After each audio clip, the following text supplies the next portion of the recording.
we will start with unit 1 of the syllabus. हम unit 1 से शुरू करेंगे.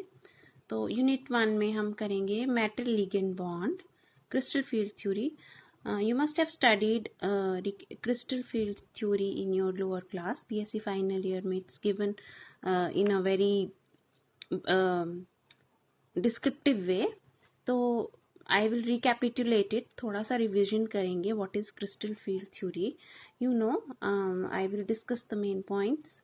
तो accordingly, bonding between central metal ion and its according to crystal field theory, bonding between central metal ion and its ligand is purely electrostatic in nature.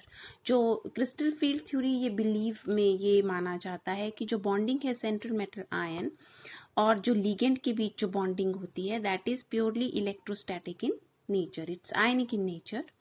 As is known that in case of free metal ion, all the 5 d orbitals have same energy, they are degenerate. You know what is degeneracy? When all the 5 orbitals, d orbitals, they have same energy.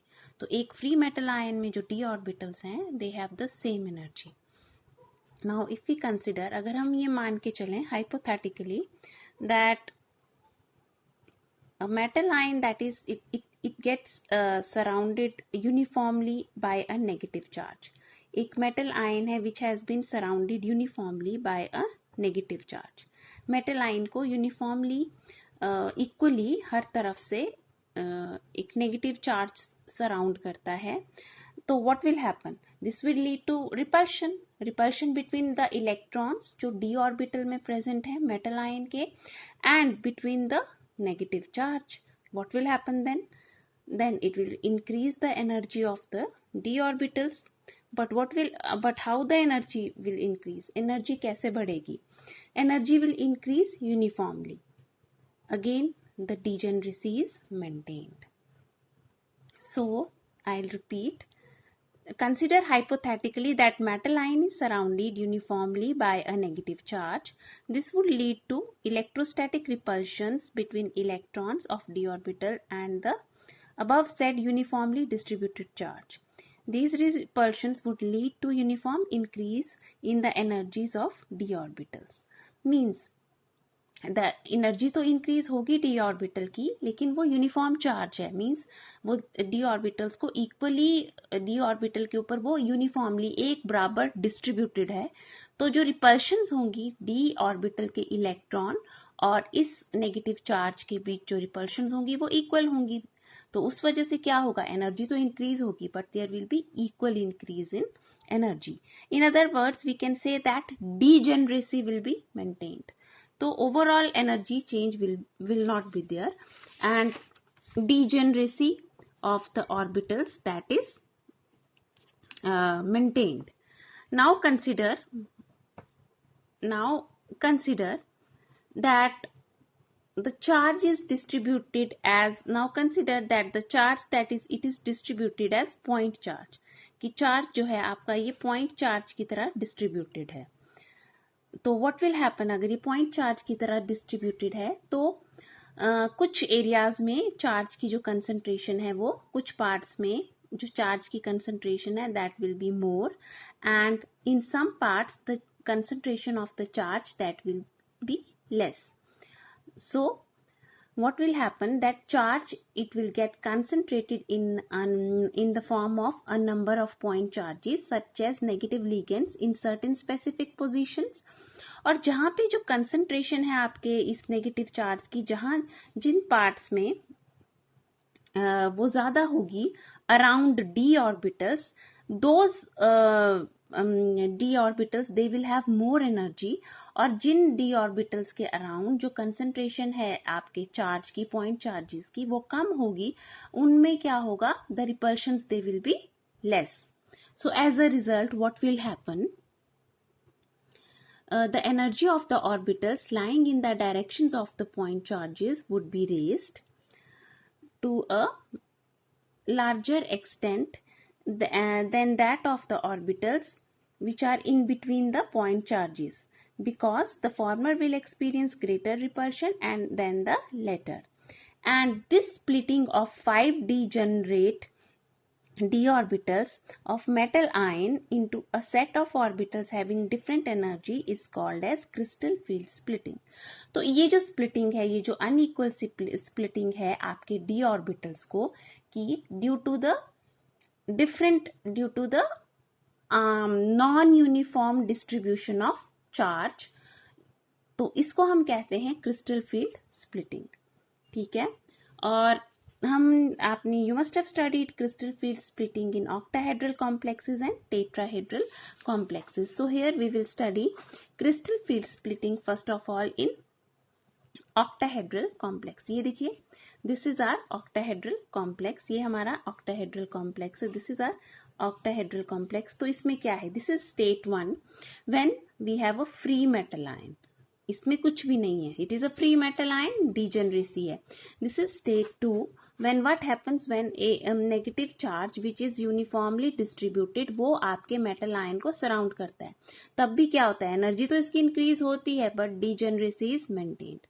This is the state 3. जिसमें क्या है कि जो आपका negative charge है वो non uniformly surround कर रहा है आपके मेटल आयन को. तो क्या हो रहा है? स्प्लिटिंग हो रही है. जो ऑर्बिटल्स, ये ऑक्टाहेड्रल का केस है. This is the case of octahedral. Octahedral में D X Y, D Y Z, D Z X जो ऑर्बिटल्स होते हैं they are in between the point charges, and dx square minus y square and dz square that is along the point charges. ये जो point charges के axis के along आते हैं ये, तो इनकी जो एनर्जी है वो ज्यादा होती है और dxy, dyz और dzx की एनर्जी जो है कम होती है. And they are called as T2g and EG orbitals. 10 dq. dq is the, you know that it is the unit of measuring the, जो इनमें एनर्जी डिफरेंस होता है उसको मेजर करने के लिए ये यूनिट होता है. तो ये इन दोनों के बीच का एनर्जी डिफरेंस होता है. And 6 dq and 4 dq, what is that? That जो आपका हाइपोथेटिकल जो डीजेनरेसी जब आपके ऑर्बिटल्स ने अटेन की थी when they were surrounded by uniform negative charge, तो उसके कंपैरिजन में ये जो आपके EG ऑर्बिटल्स हैं ये 6 dq, इनकी एनर्जी ज्यादा होती है. एंड जो T2G ऑर्बिटल्स हैं इनकी 4 dq टाइम्स जो है एनर्जी लेस होती है. तो क्योंकि इनकी एनर्जी लेस होती है तो इसको हम -4 dq लिखते हैं, और इसकी एनर्जी जो है प्लस में होती है तो इसको हम 6 dq लिखते हैं. So this represents your, this is how your ligands जो हैं they surround your metal ion in a octahedral complex. T2G जो dxy है, dx square minus y square, they will lie dx square, y square, dz square, they are along, you can see they are along the axis of the ligands. और जो आपके dxy, dyz and dzx, जैसे dzx, dxy, x and y, it will lie in between the x and y axis, and dzx also, zx, this is dzx, dyz, y and z, in between y and z, somewhere it will lie in इसके बीच में, इतना area के बीच में the ligand will lie. तो क्या होगा? इसकी जो स्प्लिटिंग होगी, that इनकी जो स्प्लिटिंग होगी that means they won't be repelled much, इनको ज्यादा रिपल्शन नहीं झेलने पड़ेगी. as otherwise जो the orbitals dx square and minus dy square and dz square, ये जो है, जो यहाँ पे जो आपके ऑर्बिटल्स हैं, ये यहाँ पे जो लिगेंड्स हैं, दे डायरेक्टली अप्रोच द ऑर्बिटल्स, तो इनमें ज्यादा स्प्लिटिंग होगी क्योंकि इनकी रिपल्शन ज्यादा होंगी. Then, so this is what is explained here, that this I have already told you. The energy of T2G orbitals is 4 dq or -4 delta naught. Delta naught represents the crystal field splitting energy or pairing energy, less than the energy of hypothetical degenerate d orbitals which would be there if crystal field splitting is ignored. And it is 6 dq or 0.6 delta naught for Eg orbitals. The total energy of unsplitted orbitals must be equal to the energy of split d orbitals. Yes, total energy of the split d orbitals 10 dq, तो 6 + 4 जो है वो 10 dq आती है, इसके equal होती है. जब आप इस पर बेस्ड क्वेश्चंस करेंगे, there also you have to take this into account. Thank you.